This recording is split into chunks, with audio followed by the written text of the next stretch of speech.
Patay isang lalaki matapos barilin ng nakaalitan niya sa pilahan ng tricycle sa Tansa, Cavite. At sa Maynila naman, patay rin ang isang lalaki na pinagsasaksak ng lalaking pinatira niya sa kanyang bahay.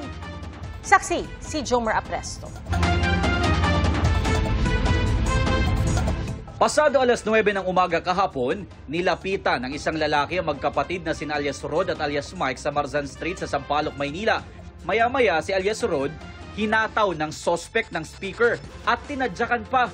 Dumukot ng patalim ang sospek at ilang beses inambahan ng saksak ang biktima hanggang sa tuluyan na niyang pinagsasaksak si alias Rod. Sinubukang lumaban ng biktima pero itinarak ng sospek ang patalim sa kanyang ulo.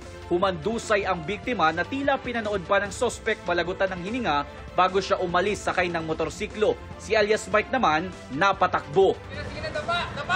Pero kinagabihan ay nahuli si alias Mike matapos umanong mag-amok sa tapat ng barangay. Tinangka pa raw niyang saksakin ng isa sa mga kagawad. Bigla niyang inugot, hinabol ako.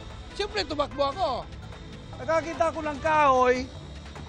O sige, sumugod ka. Ayun na nga, may dumating na ng pulis. Ang nakita po nila, 2 kutsilyo ang nakuha ng pulis natin. Ay kung madamay. Ayon kay alias Mike, pangdepensa niya ang patalim dahil sa pagbabanta mula sa sospek. Nakatrabaho lang daw ng kanyang kapatid ang sospek habang nagkakabit sila ng poster ng mga kandidato para sa eleksyon. 1 buwan pa raw pinatira ng biktima ang sospek sa kanyang bahay. Pero nagkaroon daw ng sama ng loob ang sospek sa biktima matapos siya nitong palayasin. Pinapalayas na nga siya kasi nga may dala siyang bato, sisin pinapakit. Dahil sa'yo, boy, na may kutsilyo, pati ako makukulong dahil sa'yo ginagawa mo, boy. Patuloy ang pagtugis sa sospek. Sa Tanza, Cavite, patay ang isang lalaki matapos pagbabarilin umano ng nakaalitan niya. Ayon sa asawa ng biktima na isang tricycle driver, nasa pilahan ng tricycle ang kanyang mister nang dumaan ang sospek na sakay rin ng tricycle. Wow, bakit eh? Mayabang ka eh. Wag na. Tinatawag kita maayos ha? Kaya mo sampalin? O yan o. Bumaba ka dyan. Wag na. Ay, John. Huwag ka dumukot. Wag na. Eh, babarinig kita. Sabi daw po sa kanya, balita ko ikaw yung matapang dito sa Brisas. Tapos sumagot po yung asawa ko hanggang nagsagutan po sila at minura po niya yung asawa ko.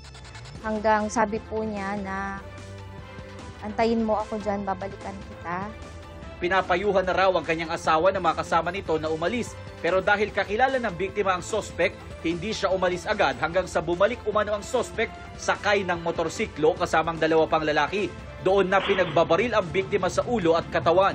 Nakatakas ang sospek na nahaharap sa reklamong murder, paglabag sa gun ban at illegal possession of firearm and ammunition. Inihahanda rin ang isasampang reklamo sa 2 niyang kasama. Sana po makonsensya siya sa ginawa niya at sana mabigyan, maawaan kami ng Panginoon na magkaroon po ng agarang hustisya.